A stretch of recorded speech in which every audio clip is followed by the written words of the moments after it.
Hello and welcome to Global Business Europe. Live from CGTN in London, I'm Jamie Owen. And I'm Robin Dwyer. Our top stories. Stop demonising China. A top Beijing diplomat blames the United States for the political stalemate as talks between the two countries get underway. Our other headlines: Britain ponders blocking China's nuclear power company from its future projects. One of the world's biggest tobacco companies admits it could give up selling cigarettes in the UK and would welcome a ban on smoking. And Olympics gold rush on Manic Monday as host Japan jumps to the top of the leaders' board. Stop demonising China. That was the message as top diplomats from the United States and China met for talks aimed at improving the diplomatic relationship between the two countries. Chinese Foreign Minister Wang Yi has met the US Deputy Secretary of State Wendy Sherman in the city of Tianjin. Wang reiterated that China strongly opposed the Biden administration's continued implementation of what he calls the anti-China policies of the Trump administration. Wang also raised three bottom lines: that the US should not challenge, defame or try to overthrow China's social system, should not hinder China's development, and should not violate China's sovereignty and territorial integrity. Sherman told Wang Yi that the US does not seek conflict with China. Well, China's Vice Foreign Minister also met his US counterpart, Wendy Sherman, the highest-ranking American official to visit China since President Biden took office. Brian Dorman reports. Chinese Vice Foreign Minister Xie Feng didn't mince words in his remarks during a meeting on Monday with U.S. Deputy Secretary of State Wendy Sherman in Tianjin. Washington said the goal of the talks is to keep high-level communication channels open to avoid potential conflict. But Beijing laid the blame for faltering bilateral ties on Washington, saying some Americans treat China as, quote, an imagined enemy, and urged Washington to stop casting blame on Beijing for the U.S.'s failures. The fundamental reason for the current relations between China and the United States have been a stalemate is that some in the United States regard China as an imagined enemy, an attempt to deflate the U.S. domestic political and economic dissatisfaction by demonizing China. They will not succeed in such goals by blaming China for the United States' deep structural problems. The world today calls for solidarity and cooperation. The United States should choose to show mutual respect with China with fair competition and peaceful diplomacy. China also reiterated that the U.S. is in no position to lecture China on democracy and human rights, and urged the U.S. to address its own human rights issues first. China presented the U.S. with two lists. The first, a list of U.S. actions it must stop, such as visa restrictions on Chinese officials and students and crackdowns on Chinese companies. The other was a list of individual cases that concerned China, such as anti-Asian sentiment and violence against Chinese nationals in the U.S. China also expressed disagreement with the U.S. on its stance concerning the origins of the coronavirus and issues such as Taiwan, Xinjiang, and Hong Kong. Brian Dorman reporting there. Su Xiaohui from the China Institute of International Studies says it's unlikely a single trip will mend relations between Washington and Beijing. China understands that currently it is unlikely for President Biden and his administration to try to mend China-U.S. relationship in a very positive way. And from the U.S. side's behavior, the policies and the actions, China understands that the U.S. side is still pressing on China instead of trying to reaching out to China. So what China believes is that when the United States proposed Sherman's visit, the U.S. side would like to serve the U.S. interest. Even though China worked with the U.S. side to make the meeting happen, China always believed that it is good for the two countries to talk with each other. China will understand the U.S. side in a better way, and at the same time, China will send out clear signals to the U.S. side. Su Xiaohui from the China Institute of International Studies. China's decision to clamp down on online tutoring companies has triggered a market sell-off. Global investors offloaded $2 billion worth of Chinese stocks, fearing tighter regulations will be imposed on other sectors. Well, let's talk now to our correspondent, John Terrett in New York. John, investors clearly nervous. What's the background to this and which stocks exactly are being affected? Hey, Jamie. Hey, Robin. I think the first thing I'd like to say about this is that I think it's come as a bit of a shock here. There was a report back around about the 6th of July which suggested that something might be about to happen along these lines, and I think a lot of people just put it to one side. And now on Friday afternoon, there was something leaked in the media. I mentioned it on one of our late business shows on Friday, but not to any great extent. And then over the weekend, the decision was clarified. And now on Monday, these educational stocks, particularly here in North America, are being slammed. And the reason it's a shock, I think, is because education is such an important thing to the Chinese people, to Asian people. I know that's a bit of a cliche, but it also happens to be absolutely true. So I don't think people were really expecting this to happen. Now, I've picked two companies as my example for you, both of them trading here in New York. One is called TAL Education Group, which is based in Beijing. And right now, I checked just a few moments ago, and the share price is down about 15%, 15.15. And another one is New Oriental Education, also based in Beijing.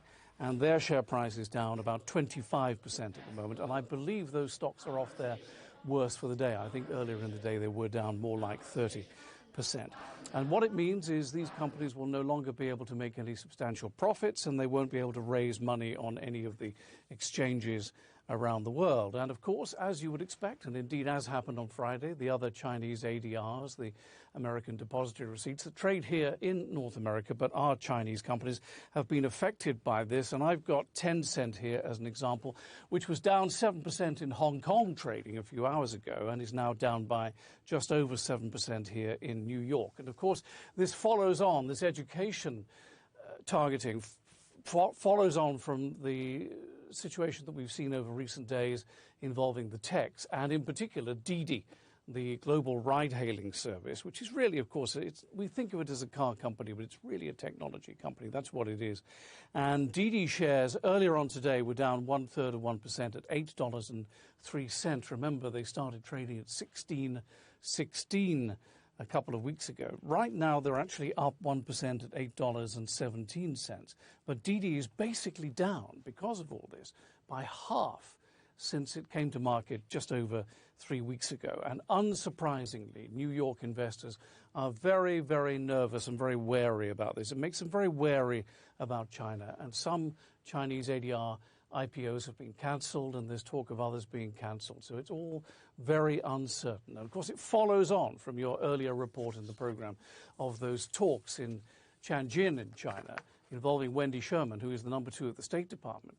And I think it's fair to say the State Department was looking for much more consensus than they actually got from the Chinese leadership. There was a lot of pushback from Beijing today, as you just reported in Brian's report. Robin and Jamie? John, meanwhile, a big week for US tech earnings.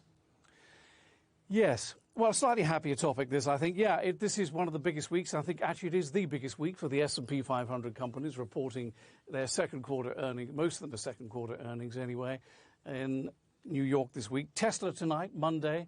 Tesla in about 4.5 hours from now, the car company and all the other things that it does, surrounded by Elon Musk. With Tesla, you've got to look at deliveries and sales, both here in the United States, which is its biggest market, and China, which is very close behind. Also, the tax credits. You're never quite clear how much government and state funds is flowing into a company like Tesla. Still, that props up its profits. The issue of Bitcoin comes up. Will they, won't they accept it? All that sort of thing. How much has Elon Musk bought? What particular cryptocurrency is he going to talk up next? All that kind of stuff. And indeed the call itself, in which Elon Musk, who is quite the character, is always quite a character on those calls, much more so than other CEOs. Tuesday, I'll just run through a laundry list of very, very big names here. Alphabet, Apple, Microsoft, and Starbucks. Starbucks' only chance of expanding its business now is in places like China and Asia, because it's pretty much fully stocked over here, and in Europe. Wednesday, Facebook, Boeing, McDonald's, Pfizer, and Ford. Thursday, Amazon.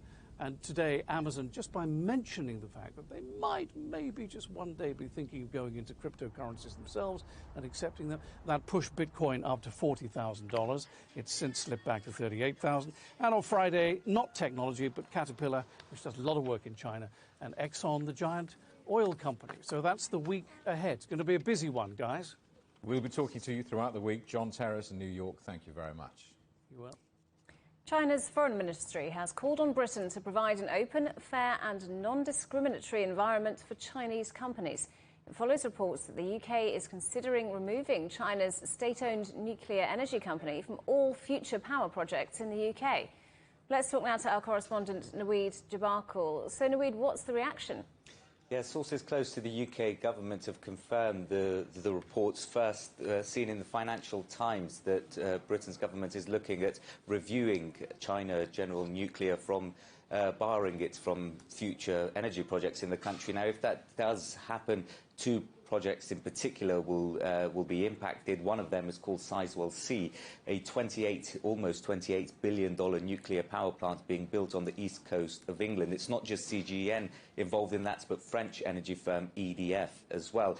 In terms of the other project, it's called Bradwell, and it's upgrading an existing nuclear power plant on the outskirts of London in a place called Essex. On that project, CGN is actually the lead developer in the project. So this could have serious implications, not just for the Chinese company involved, not just for the UK government, but for all the energy mix here in the UK as well. We did reach out to EDF, another key stakeholder in this. It said it had, quote, no comments. CGN, the Chinese company involved, didn't respond, but the UK government said that nuclear plans, we do have the statement here to show viewers, nuclear plans play an important role, it said, in the UK's bid to cut its carbon emissions and looking at climate change, trying to get to net zero by 2050. It went on to say that, quote, all nuclear projects are conducted under independent regulation to meet the UK's rigorous national security requirements. And it's that issue of national security which could be driving this. There's been a lot of pressure from politicians, particularly in Boris Johnson, the Prime Minister's own party, calling for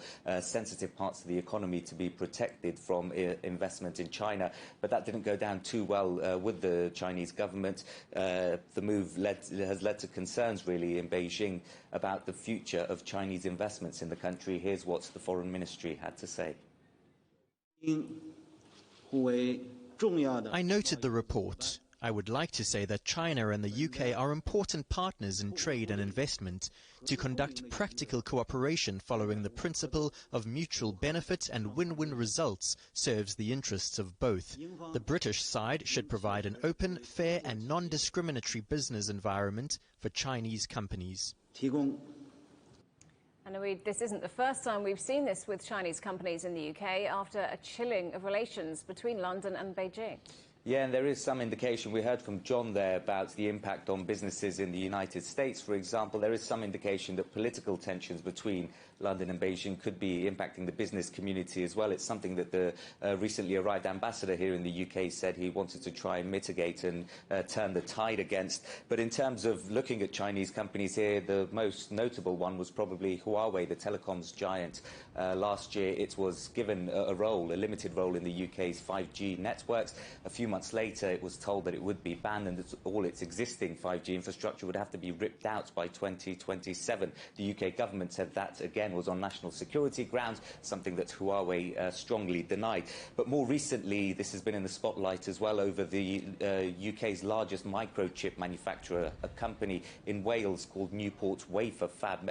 Many people may never have heard it, but it's been in the news a lot recently because a Chinese-owned firm has bought it for almost $90 million, saving 500 jobs in the community. But there's been a lot of pressure again on Boris Johnson to review that, and following that pressure, he has ordered an investigation into the takeover of that firm, again saying looking at the critical key infrastructure seems to be the key thing for the UK government here. CGN, with these decisions, I'd expect it to take a long time. The Huawei one actually took several years, so no indication that there's going to be an announcement anytime soon, but businesses on both sides will be watching because this isn't just about Chinese companies in the UK, but it could lead to concerns for British investments in China as well. Naweed Jabakul, thanks very much. You're watching CGTN. Still ahead, no smoking. Why one of the world's biggest tobacco producers is calling for an end to cigarette sales in the UK.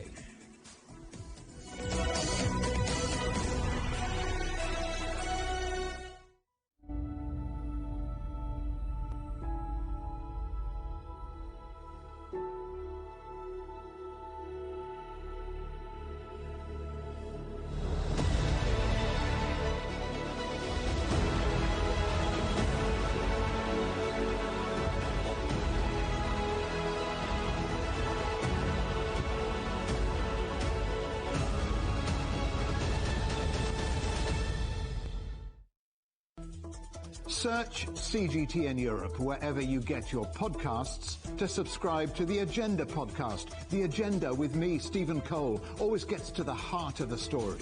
Just subscribe today and listen now. Covering the world from 4 continents. A new horizon. Teams in Beijing, Washington, D.C., Nairobi, and London. Who connect, interact, and inquire to bring you the stories that matter to all. The Link, only on CGTN. Facing the unknown is always difficult. In a world in turmoil, it's easy to lose orientation. But when the storms come, we have to see the possibilities. Reinvent. Find new opportunities. Discover a path forward. CGTN. See the difference.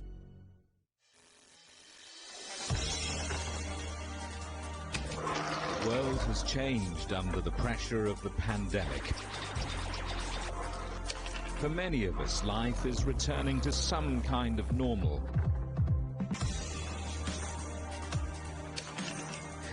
As we're adapting to changes in all of our lives, let Global Business Europe be your guide to the new normal. Join us weekdays on CGTN.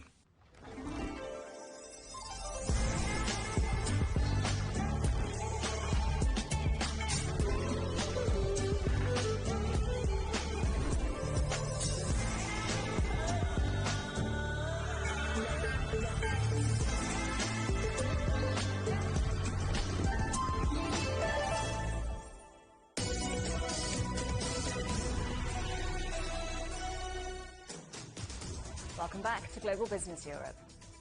China is in the grip of a destructive typhoon just days after being hit by deadly flooding. Typhoon Infa is sweeping East China, but its power is starting to weaken. Chen Tong reports. Is the Suzhou Creek, one of the most important rivers here in Shanghai. Well, we were worrying about an increase of water level in the Suzhou Creek, but as you can tell, the water level is not as high as we were expected.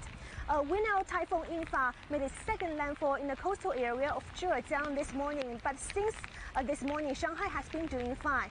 We were facing some winds, but it's not raining as heavily as we were expected. We were also worrying about traffic this morning because we know it's Monday. But the city government issued a warning yesterday asking people not to go out if not necessary. So we were not seeing much of the traffic today. The Shanghai government has also been issuing a lot of measures to prevent flooding and possible damages. For example, citywide, more than 360,000 residents living in the coastal areas like Jinshan and Fengxian were evacuated. Scenic spots in those coastal areas have been closed since the weekend. Even those scenic spots in downtown areas have also been closed since the weekend. And some flights, metro lines running on the ground and the trains were also cancelled. But some of the metro lines have resumed since this afternoon, and some trains and flights are also resuming. Over 160 people have died in monsoon rains in India after the western states of Maharashtra and Goa were hit by the heaviest July rain in 4 decades. Thousands of people have been moved from their homes while dozens are still trapped by landslides. Prasheta Sharma reports. Incessant rainfall has inundated the western state of Maharashtra in India, flooding entire villages and triggering major landslides across Mumbai and other parts of the coastal state. So far, over 150 people have been reportedly killed, and nearly 100,000 people have been evacuated from several parts of the state. In Mumbai city itself, 30 people have been killed in landslides triggered by heavy rain, causing building and wall collapses across the city. This is the Govandi area in Mumbai, and what you can see behind me is what remains of a 2-story building that collapsed in the deluge. This is the 6th such incident, making it one of the deadliest monsoons for Mumbai city. The rescue team right now is still clearing up the debris, and meanwhile the authorities are surveying communities like these across the city, marking potentially vulnerable structures like this one and evacuating people to ensure that they're in a safer place if at all the rainfall continues. Meanwhile, for those who have lost their homes and their loved ones in this tragic incident, they're still scrambling to piece their lives back together. From Mumbai, this is Prachita Sharma for CGTN. The price of Bitcoin surged after Amazon posted an ad seeking an expert in the field of cryptocurrencies. It rose from about $30,000 to $39,000 after the online giant said it was looking for a digital currency and blockchain product lead. The company is also reportedly looking to accept Bitcoin payments by the end of the year and is said to be investigating its own token for 2022. Britain's Heathrow Airport lost more than $1 billion in the first half of this year, pushing its total pandemic losses to $4 billion. Airport bosses are calling on the UK government to urgently open up travel to vaccinated passengers, saying Heathrow's recovery is falling behind other European hubs. Selfridges is for sale. The Weston family is putting the iconic British department store chain on the market for $5.5 billion after an anonymous bidder first approached the billionaire owners last month. It's understood that Credit Suisse is talking to a small group of interested parties and could conclude negotiations by the end of the year. Now, they're one of the world's biggest tobacco sellers, but Philip Morris plans to stop selling cigarettes in the UK within the next 10 years. The company, which owns the Marlboro brand, says it's looking to switch consumers to less harmful alternatives like e-cigarettes or heated tobacco devices. The CEO has also called for a government ban on cigarettes by 2030, saying the product should be treated like petrol cars, which will also be banned by then. Well, let's talk to Justin Urquhart-Stewart, co-founder of 7 Investment Management. Justin, welcome. Turkey's voting for Christmas or a statement of the blindingly obvious? What is Philip Morris up to here, quitting smoking and calling for smoking bans? It does seem remarkable, isn't it? Because Philip Morris just are the Marlboro brand, one of the greatest smoking brands in the world, and therefore saying we're no longer going to be actually fulfilling that. Well, what else are you going to be doing? E-cigarettes and heated-up tobacco products. Well, they may be reasonably large, but nowhere near the scale of the old Marlboro brand. So you're not going to live on that alone. No, what this company is having to do is having to change, just like virtually any other company which is involved in possibly less popular or less fashionable areas, such as, well, oil companies and mining companies and, of course, tobacco companies. What they're having to do now is adjust to these initials, which have now become so popular: ESG, environmental, social or sustainable, and governance. That's to say, almost making them more green and more acceptable, or use the trendy word, I suppose, almost wokish. Why? Well, because certain large investment companies like Legal & General in the UK or BlackRock in America are actually saying unless these companies start behaving in the right sort of way, doing the right sort of products, then they won't invest in them. So if you want to survive as a company like Philip Morris, you've got to find something else to do. But quite what they're going to be able to do other than making cigarettes isn't exactly clear at the moment, unless they're going to find some other sort of some brand that they can try and dig up and try and develop that in its place. So it's a very dramatic change, but one that's happening across all of those sort of companies. Even companies like BP are now saying they are beyond petroleum. You won't find an oil company now that calls itself an oil company. They're now an energy management business with a date, some date in the future, which hopefully no one will remember, when they'll say that they'll be carbon neutral. Such is the world now of this new green economy. But be wary, there's going to be a lot of greenwash around here, and I'm afraid some of these new shoots might turn out to be advanced mould. Well, we'll talk about the oil companies in just a moment, but I just want to stick with tobacco for a moment. Smoking may be declining in the UK and Europe, but surely there are still fortunes to be made from smoking in less regulated economies around the world. There are indeed, and a lot of the tobacco companies, in a rather sort of quite obvious manner, have been very happy to actually push the sale of cigarettes into the emerging economies, where there's still an awful lot of smoking going on, and less idea that actually it is going to be banned anytime soon. So that's going to be their focus. But nonetheless, it is changing. You can see which way it's going. So the mature economies certainly now finding smoking is seen as being antisocial, a minority issue, which is quite remarkable. You see how that's changed in just less than 2 decades. And the same thing will be happening in emerging markets as well. And what Philip Morris had to work out is what on earth they're going to be doing in 20 years' time, because tobacco, frankly, ain't going to be it.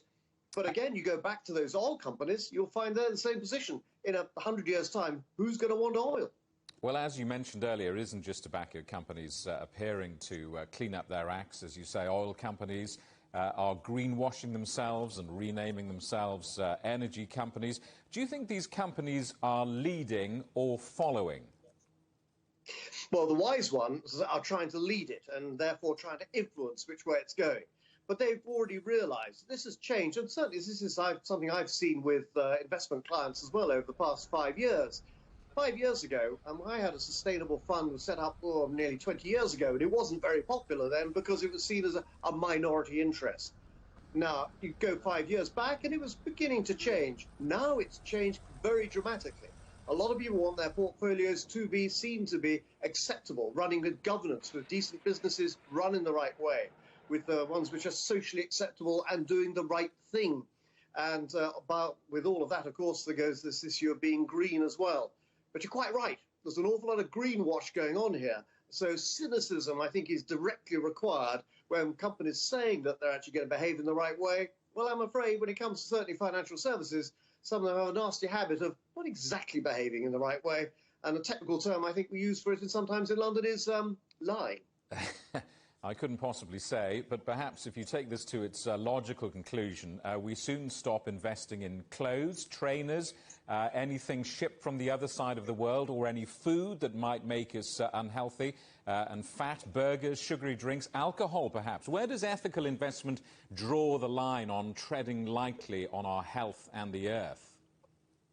And that's the trouble. Define everybody's ethics. One someone's ethics of behaviour is someone's East Anglian county, which I'm afraid doesn't work very well in China, but that would be called Essex. But nonetheless, what you'll see is how do you define it, and what investors have to do is to be very clear as to what this business is standing for, and do they support it, and do they actually wish to invest in it. The problem is that some of these companies that are trying to do this, like Legal & General, and pick their way through it, find it difficult because the companies they invest in then promptly find themselves with subsidiaries that they've developed or bought, which then find themselves being sort of less greenish. So what do they then do? Do they have to sell out of them directly? And how fussy can you get? There are some extreme investment managers that have such a narrow level of investment that they have a very small number of companies they can invest in around the world. And if you're going to do that, you're probably not going to get a very good investment. But actually, using sustainability, doing the right thing, will effectively mean that actually those companies that are seen to be doing it properly will attract more investment. Or more to the point, those that don't will find themselves actually seeing some of the larger institutions moving away, and therefore the share price is falling. Justin Urquhart-Stewart in London, thank you very much. My pleasure. It's deadline day for AstraZeneca. The drugs firm had to hit a legal target of 15 million doses delivered to the European Union, or pay $12 for every dose missed. It's part of an ongoing row about supply commitments to the EU. Well, let's talk now to our correspondent Tony Waterman, who is in Brussels. So, Tony, there was some confusion over this deadline, but did they make it? Yeah, it does appear, Robin, that they did quite easily make this target of delivering that 15 million doses today. I spoke to a Commission spokesperson who said that the company has now delivered nearly 100 million doses. So that includes the 15 million, but also the 50 million total that the Belgian court had ordered AstraZeneca to deliver by the 27th of September. So it appears that for now, at least, AstraZeneca has averted potentially millions of dollars in penalties. The company couldn't be reached for comment, but this could be seen as a very tiny victory for AstraZeneca. And I say quite tiny because the company remains very much off the mark when it comes to deliveries, as it was laid out in the advance purchase agreement that it signed with the European Commission in August of last year. Under that agreement, it was meant to deliver 300 million doses by the end of June. Here we are nearly the end of July, and it's managed to just deliver about a third of that. And Tony, this all stems from a ruling in June, which itself was sparked by a bitter row about vaccine supplies earlier this year. You're right. This is one of two court cases that the European Commission has brought against AstraZeneca for vaccine shortfalls, which have really plagued the agreement from the very beginning. The EU argues that the company should have made up for this shortfall and plugged the holes by taking some of the supply that was coming out of UK manufacturing plants. AstraZeneca says that it has not breached any sort of contract with the European Union because it only committed to trying to make the best reasonable efforts to execute the agreement. But the Belgian court in mid-June disagreed with that assessment. It said that AstraZeneca had made a gross breach of the contract, that it hadn't lived up to that reasonable effort commitment. And then it laid out what is really a very scaled back delivery schedule for these vaccine deliveries. But both sides are going to be back in court towards the end of September, where the bench is going to weigh in not only if AstraZeneca has met the delivery targets that were laid out by the court, but also whether or not it has hit the other commitments that are in this contract. So perhaps it is then that we would see some financial penalties, because certainly Brussels doesn't believe that the company has met its commitment. Tony, good to talk to you. Tony Waterman there in Brussels. You're watching CGTN. Still ahead.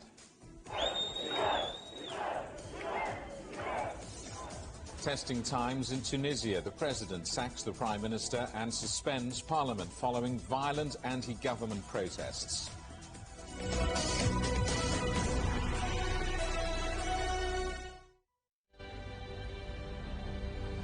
The EU's digital COVID certificate, which offers the promise of unlocking hassle-free travel around Europe this summer. In less than 2 weeks' time, the Czech border will also open to all EU and Serbian citizens. 4.4 million Hungarians received their first dose of COVID vaccine. 18 and over can receive a COVID-19 vaccination, but it does come with conditions. Third wave will probably take longer to emerge. This vaccination centre is part of a massive effort to try and drive down the numbers of the new variant that was first identified in India.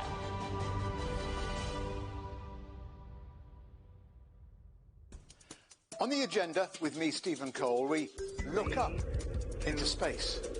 We look down into data. We look at debt. We look at politics. We look at opioids, climate change. We look at all the issues that really matter around the world. But you matter too. We want to tell the stories you want to see and hear about. Make it your agenda.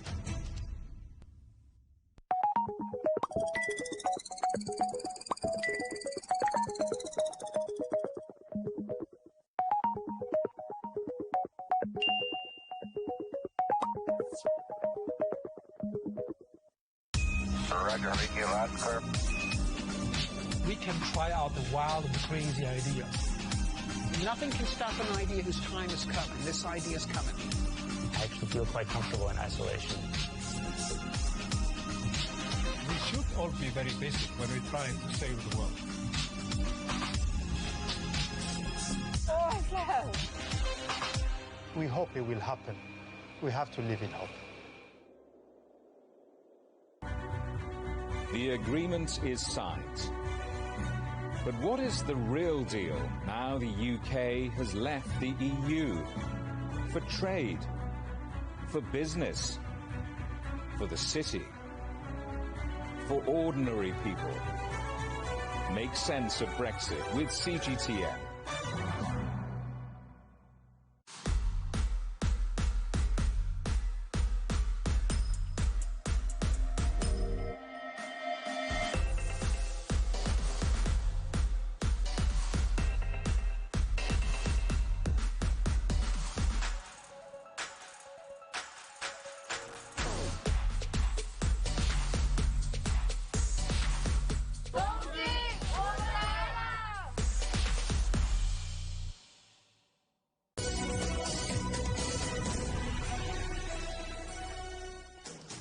Hello, welcome back to Global Business Europe with Jamie Owen and Robin Dwyer. Our top stories: stop demonizing China. A top Beijing diplomat blames the United States for the political stalemate as talks between the two countries get underway.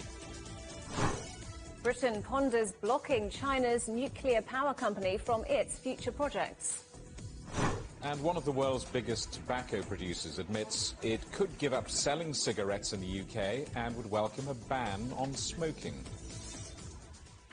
More than 40 million people in France have now received a COVID-19 jab, but the rules on vaccination are about to get tougher.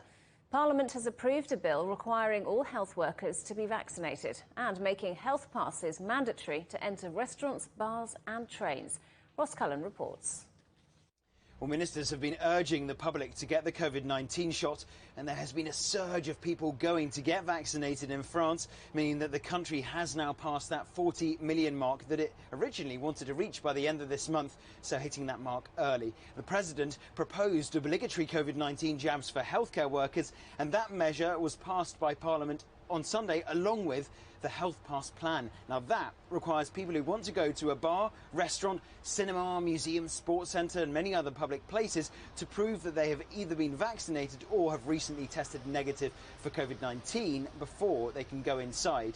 And there were further protests against the new rules at the weekend, with around 160,000 people taking part in demonstrations across the country. The protesters argue that forcing doctors and nurses to have a vaccination contravenes the idea of free choice. They also say that imposing a health pass is an indirect way of making the entire population get tested or get inoculated. But on Monday, the government spokesman Gabriel Attal played down the significance of the size of the anti-health pass protests, saying that 5 million people have got a vaccination in the last week, which is a number that far outweighs the number of demonstrators. Health pass checks in cafes and bars will begin at the start of August, but it will not be necessary to show that pass to get into essential stores like supermarkets or pharmacies. And restaurant owners who do not carry out health pass checks will not be fined, but will instead face administrative sanctions, including the possible closure of their establishment. Ross Cullen, CGTN, Paris. 10,000 food supply chain workers in the UK will not have to self-isolate from today if they've been contacted or in contact with someone who has COVID, whatever their vaccine status. Well, let's talk to our correspondent, Nicole Johnson, who's been following the story for us. Nicole, will this be the solution to the so-called pingdemic? Well, it's too early to say whether it will be the solution or not, but certainly industry and the government hope that it will relieve some of the pressure from those food supply chains as well as supermarkets. As you said, 10,000 people will now be exempt from that so-called pingdemic, because what's been happening here in the UK is every week more than 500,000 people are being pinged by the National Health Service app, which effectively means that they then should isolate at home for 10 days. So this is taking all sorts of people out of the workforce and especially out of essential services. Now, the government is considering expanding this list of critical jobs. So for the moment, it's just those in supermarkets and food supply, but they're looking at expanding it to border staff, emergency services, anyone at all in the food supply chain, including sort of meat processing, all of those backroom and warehouse. So that's being considered, and it really goes to show just what a sort of difficult position the UK is in while it tries to keep the infection rate down and try to keep the economy open at the same time. Now, some have criticised the UK government's decision to unlock the restrictions despite the spread of the highly contagious Delta variant across the country. But COVID cases are going down, aren't they? That's right. The numbers have been really interesting over the last couple of weeks.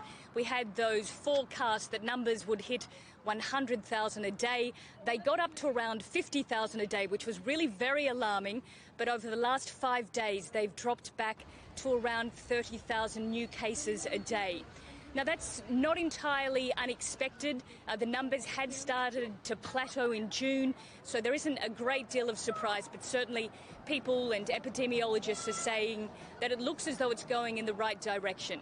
Having said that, the British Prime Minister Boris Johnson said that the UK is not out of the woods yet, that we still need to maintain a great deal of caution.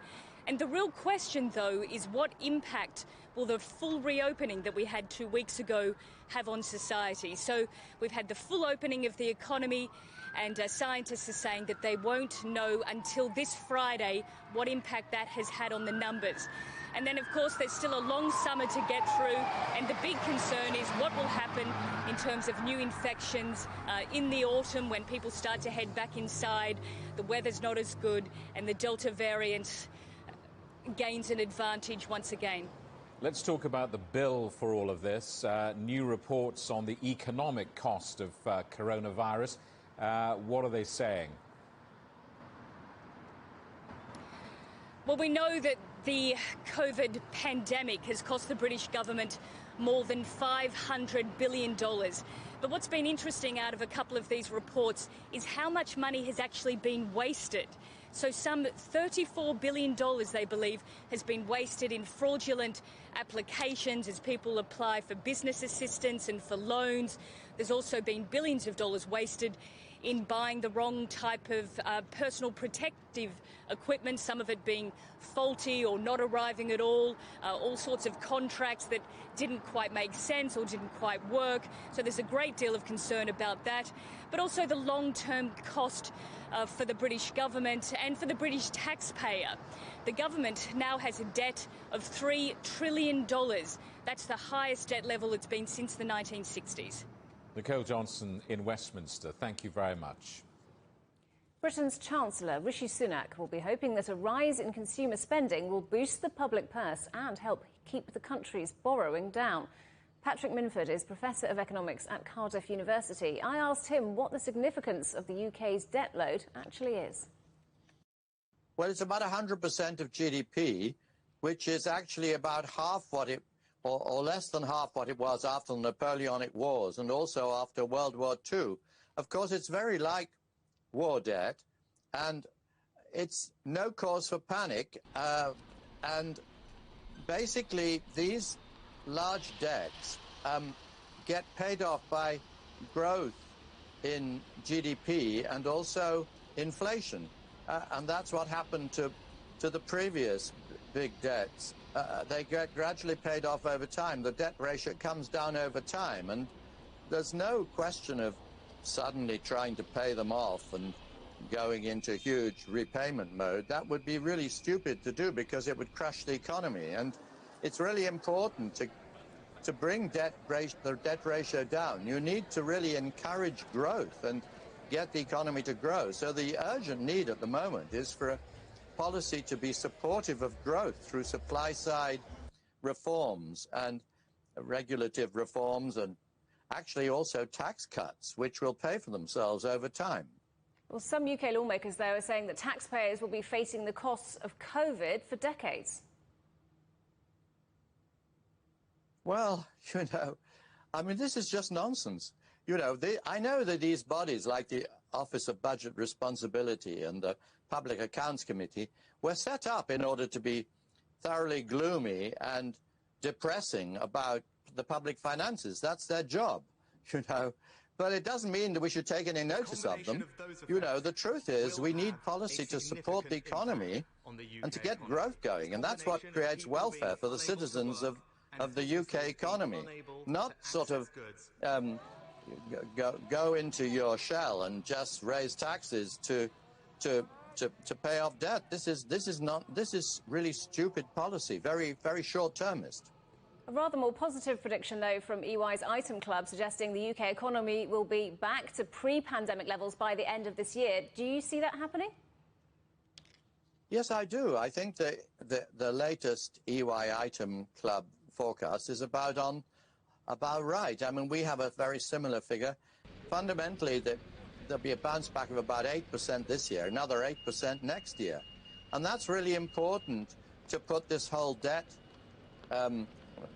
business into context, because when the economy bounces back like this, so will tax revenue, benefits will fall, all these welfare benefits that have had to be paid out when the economy was under the cosh, and so those benefits will fall back, of course, and also the emergency spending that's been put in place for COVID will melt away. So we're left with the normal type of spending commitments and also much restored revenues and normal sorts of levels of welfare benefits. And that will lead to the PSBR, the public sector borrowing requirement, coming right back down to about, first about 2% of GDP in a couple of years, and then basically coming back down to zero, which means then that the economy's recovery will steadily reduce the debt ratio, and so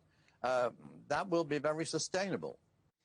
The United Nations says civilian casualties in Afghanistan reached record levels in May and June. Nearly 2,400 people were killed or injured as foreign troops withdrew, and the Taliban launched a major offensive against Afghan forces. The UN warns the number of deaths could rise further. Wildfires in Sardinia have now been burning for 3 days. They've spread across the southwest of the island, destroying 20,000 hectares of land and forcing thousands of people to be moved from their homes.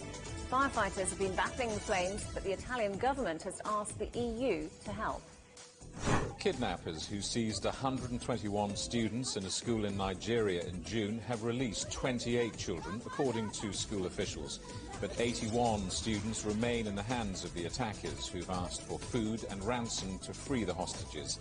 The attack on the Bethel Baptist High School in the state of Kaduna was the 10th mass school kidnapping in the region since December.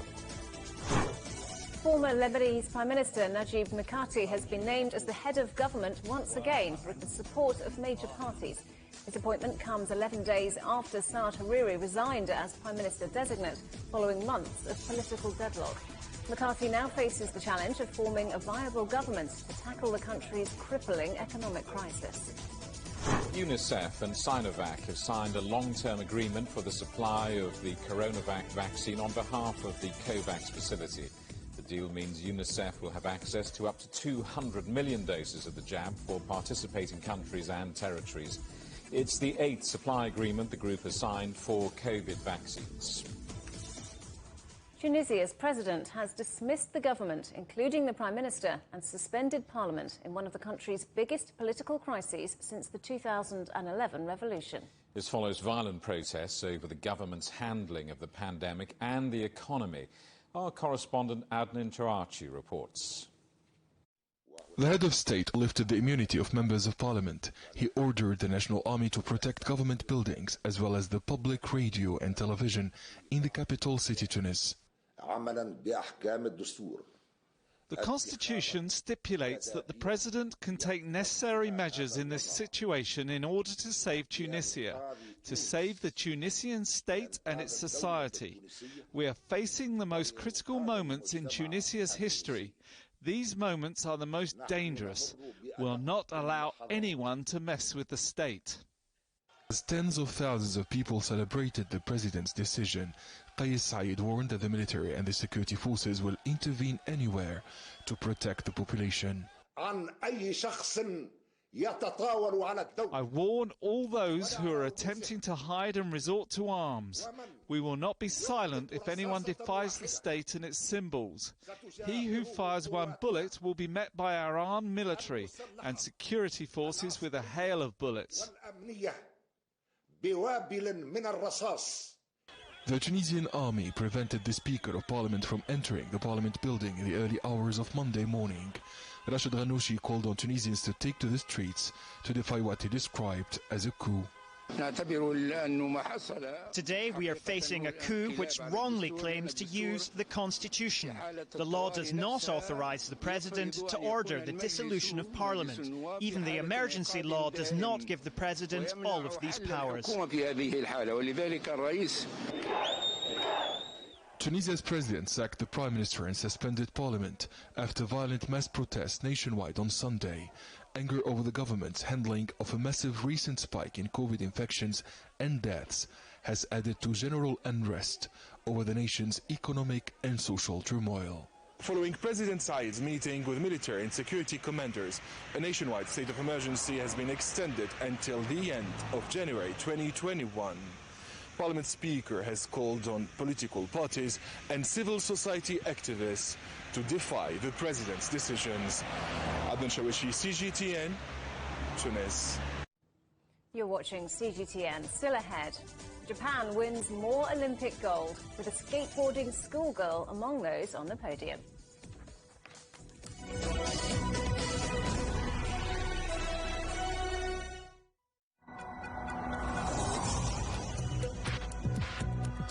Each day, there are millions of stories. Each one can open new perspectives, new possibilities. Wherever you look, we are there.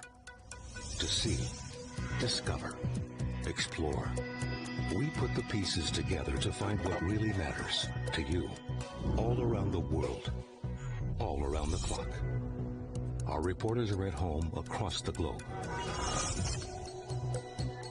From our headquarters in Beijing and production centers in Washington, Nairobi, and London, China Global Television Network. Stories from across the globe, reaching people across the globe. CGTN. See the difference.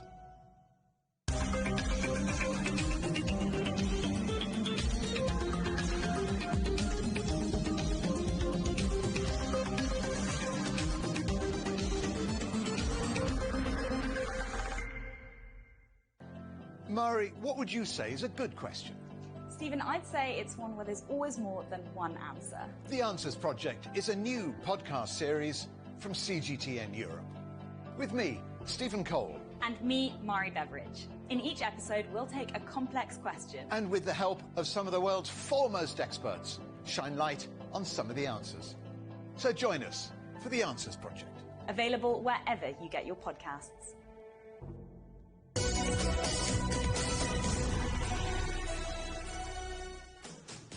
Welcome back to Global Business Europe.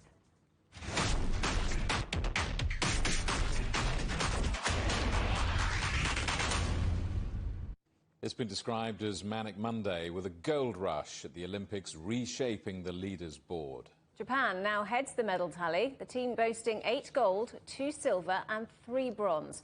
The United States is second, followed by China, Russia and Great Britain. John Matthews reports from Tokyo. By medal count, the U.S. is just behind China with 14 medals, 7 of them gold. Host country Japan has 8 golds, a thin margin, but in the lead for the top prize. Japan's Momiji Nishia has just become the country's youngest medalist in the games ever, and the first women's skateboarding gold medalist. The sport was introduced this year to the games.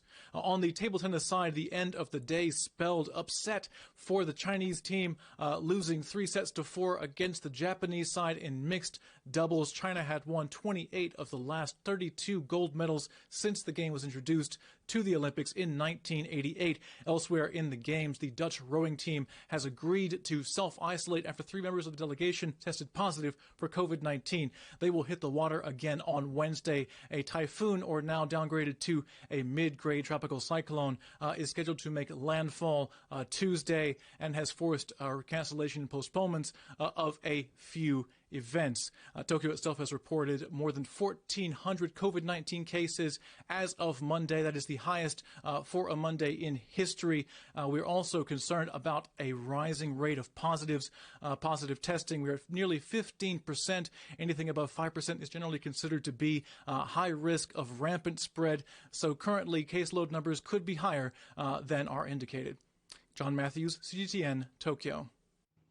The Tokyo Olympics were meant to be an opportunity for Japan to showcase its recovery following the 2011 earthquake, tsunami and nuclear disaster. But the pandemic has kept the crowds away, and many fear the message of recovery may be lost. Phoebe Amoroso reports. Battling against rising COVID-19 cases, Japan took the drastic decision to ban spectators at almost all Olympic events. Miyagi is one of only 3 prefectures in Japan that allow a limited number. But even that decision has sparked fierce debate, especially in the capital of Sendai. I'm sure everybody wants to go and see the games in person, but most of us haven't been fully vaccinated yet. So even if they tell us we can go and watch safely, I don't think that's the case. I don't understand the point of the Olympics without spectators. Coronavirus is spreading because of young people in their 20s and 30s. It's got nothing to do with the Games. The mayor of Sendai called for the decision to be reversed. The city is a major transport hub, and he is concerned that COVID infections will rise with the influx of people. But the governor of Miyagi has stuck to the plan. In March 2011, Japan's northern region of Tohoku was struck by a massive earthquake, triggering a tsunami that wreaked devastation along the coast and caused a meltdown at the Fukushima nuclear power plant. Nearly 20,000 died and more than 160,000 were displaced. The region has been struggling to rebuild its coastline and its reputation. Japan wanted to get rid of the negative image of the affected area, but it wasn't successful. And for the Asian region, this image will probably continue. I can say that there's a sense of despair and that people are giving up. The Olympics were considered a chance at rebranding both Japan and its northern region. The new National Stadium has a capacity of 68,000, and it was supposed to be the perfect venue to showcase Japan's recovery to the world. But now, with spectators prohibited and all those seats empty, the Games are broadcasting a very different image. 10 years have now passed since the disaster, and more than 40,000 people still remain displaced. There is a sense among some that the Olympics have been unfairly prioritized. Sendai has recovered for the most part, but in Fukushima, right next to the stadium, there are people still living in emergency housing. From their perspective, they want money to go toward helping them rebuild their lives, rather than being allocated to the Olympics. The opening ceremony lit up Tokyo's skyline, and organizers delivered messages of hope and overcoming adversity. But for some, those empty seats are a reminder of an empty opportunity. Phoebe Amoroso, CGTN, Tokyo. And finally, a special delivery at a zoo in Israel, a rare Sumatran orangutan. The baby was born 2 weeks ago and is the first orangutan birth at the zoo for more than a decade. For days, she was hidden under her mother's fur. To the delight of zookeepers, the baby's now been spotted cuddling mum Tana. The Sumatran orangutan is one of the most endangered apes, with fewer than 14,000 in the wild. The headlines again. Stop demonizing China. A top Beijing diplomat blames the United States for the political stalemate as talks between the two countries get underway. Our other headlines: Britain ponders blocking China's nuclear power company from future projects in the UK. And one of the world's biggest tobacco companies admits it could give up selling cigarettes in the UK and would welcome a ban on smoking. And that's it for Global Business Europe. Thank you for watching. More on all our stories at europe.cgtn.com, and do follow CGTN Europe on Twitter, Facebook and Instagram. We're on smart TV apps such as Roku, Apple TV, Amazon Fire and Android TV, YouTube and Dailymotion, CGTN.com and the CGTN app. Coming up next on CGTN, it's Africa Live. We'll see you again tomorrow, same time, same place. From all the team here in London, goodbye. Goodbye.